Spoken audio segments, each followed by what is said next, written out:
President Biden has become the first sitting U.S. president to visit the Amazon rainforest. It was about seeing the Amazon River firsthand and the effects of global warming. He signed a U.S. proclamation designating November 17th as International Conservation Day. Some environmental groups are saying that if Trump gets into office, when he gets into office, he will roll back some of the climate change efforts done under the Biden administration, including a fund specifically designated for the Amazon. It's a $500 million fund. The U.S. has put in $50 million so far. I don't know about the fund itself. He's certainly going to roll back a number of Biden's policies having to do with the climate. One thing I noticed when I was watching some of the coverage of Biden over in the rainforest, how much do you think he wants to just be done being president? I mean, they're sending him to the rainforest. Yeah, he wants to go take a nap. That's what he wants. He's like, in the middle done. of the jungle. He looked like he had been voted off Survivor Island when he walked away he really from did. the microphones. And where was he walking to? Like he was just walking into the forest. Yeah, he was going to go do some exploring. I wonder what he's thinking at this point. Well, in fairness, he's in Brazil for the G20 summit. Yeah. So it's not like he's just they wandering just sent around him the to forest. the forest. But I get what you're saying. Yeah. Well, look, I mean, we've known for a while, really, at least 2 years now, that Biden just doesn't look up to the job. I mean, at least aesthetically, he looks too old and just doesn't fit in a lot of these situations that you see the U.S. president doing. It's one of the reasons why he didn't end up as the nominee. Yeah, exactly. Now, I do want to defend Biden for a quick second here, because there was a picture of him with some other world leaders.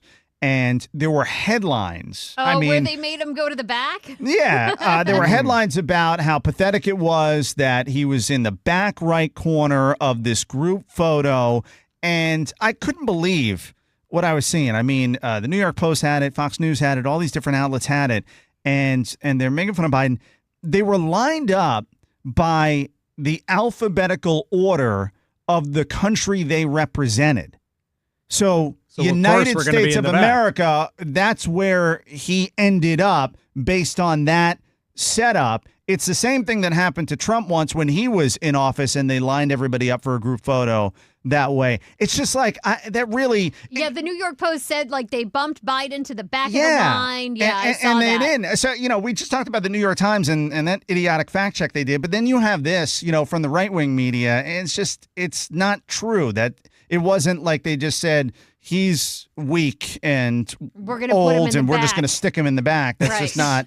But that's how it looked, though. That is how it looked. Yeah, that is how it looked. But that was the order in which they lined everybody up. Now, you could say, if you're the United States and that's what they're going to try to do. No. We're not doing alphabetical order. Right. United States gets what was that event center. What was that event Trump did when he was president where he barged to the front? Oh, yeah.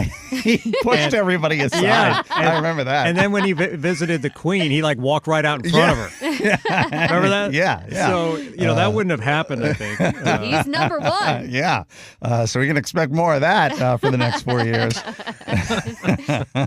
All right. What else is going on, Chris? So a flight into Miami turned into terror after the plane experienced severe turbulence, which led to an emergency landing and requiring inspection of the plane.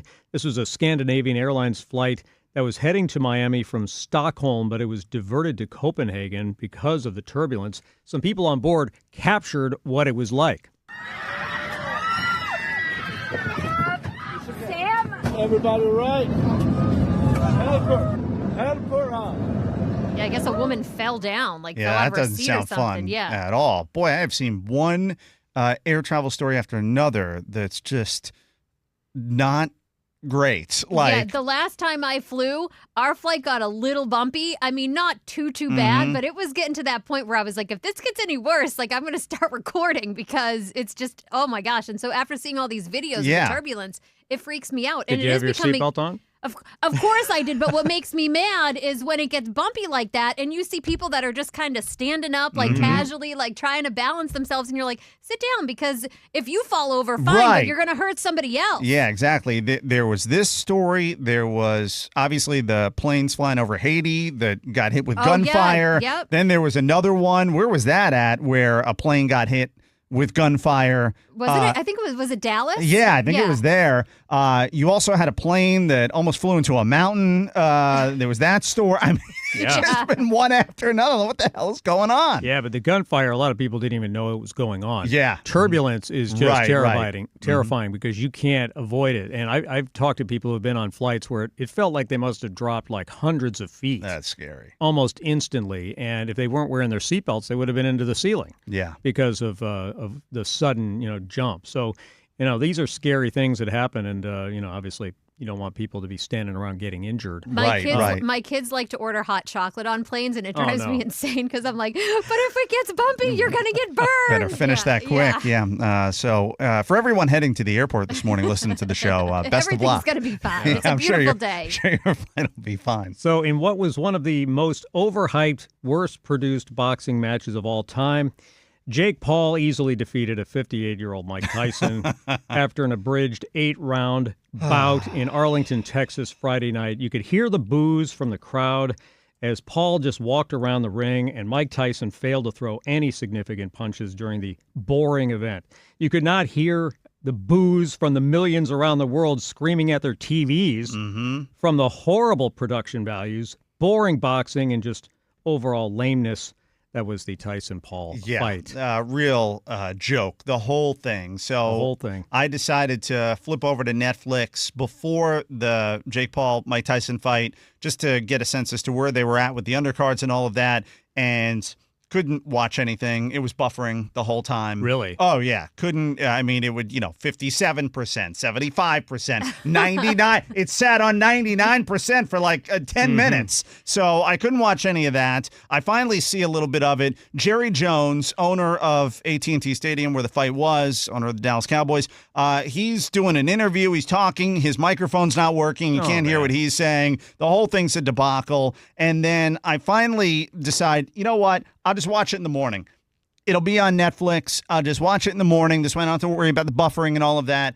And I won't pay attention to social media or anything, so it's not spoiled. Oh yeah, because it was so close. Well, I had no idea. I thought Mike Tyson was going to win. Well, I was hoping he was going to win. Everybody was. So then I tune in. I go to Netflix the next morning, and I can watch it, but it wouldn't. The picture wouldn't fix itself to high definition. Yeah, like it wasn't focused. I wouldn't either. I had like all these pixelizations or whatever. It looked like crap. Right. So it looked awful, but I'm watching it anyway because I want to see what happened. Tyson comes out. He looks, looked okay for the first 20 seconds. I mean, physically he looked walked out, fine. though, when he walked out, he had a knee brace on, and that's where I was like, oh, that's not good. He had a knee brace on, and then it all went downhill, and the only two people who made out of this whole thing were Jake Paul and Mike Tyson. Did you see the interviews that went on at that desk they had set up with there was like an announcer, and then there was Lennox Lewis and Evander Holyfield. And first of all, Lennox Lewis was so in the tank for Tyson. It was just pathetic. Oh, he was talking about him like he was still in his prime and all that stuff. I mean, it was just a joke. And then apparently Holyfield, who was sitting in there with like some sunglasses on, he couldn't hear anything. So Lewis had to, so the announcer would say a question. Lewis would then lean over into Evander Holyfield's ear, and this was the ear that got bit, by the way, and was yelling at him the question. And then Holyfield was like, either he didn't understand the question or he is incapable of talking anymore. He said like two words, and that was it. And you're just watching this thing like, why are they even putting these guys on the air? What kind of production team, would even allow this to happen where you have this just debacle of a show, leading into the fight. And then, of course, the event itself was a joke. Yeah, that was awful. And our listeners, you did a poll. Oh, yeah. And, I mean, the consensus is basically that this was just a horrible fight. So we have people who said, what a joke. I'm not sure which was worse, the fight or the Netflix buffering. I watched as much as I could between freezes. It was a waste of time. Yeah. None of the fights wowed me. I mean, I haven't seen it. And then we did a poll. Positive. We did a poll on our Instagram, and 91% of the people said it was not a good fight. I'm like, who's the 9% that actually found this to be a good fight? Well, I'll tell you, I watched the whole thing. I mean, the Varios fight was good. That was the one with the, I think it was like welterweight level or Okay. something like that. And then the women- that was a championship bout. And then there was a women's fight. That looked pretty good. Well, I had to turn it off. I mean, you get blood all over their faces. Oh, So yeah, I the couldn't. one girl, her like right above her eyebrow, she got cut really badly. Yeah, It was just, I mean, look, women boxing, that's fine. I'm not opposed to it. But when there's blood all over the place, it's a little bit much. Watch it. No, Yeah. I didn't like that. That's the best part, Chris. I don't think they so. get all bloodied up. All right, Chris Trankman with today's top stories. Chris, thanks so much. Thank you.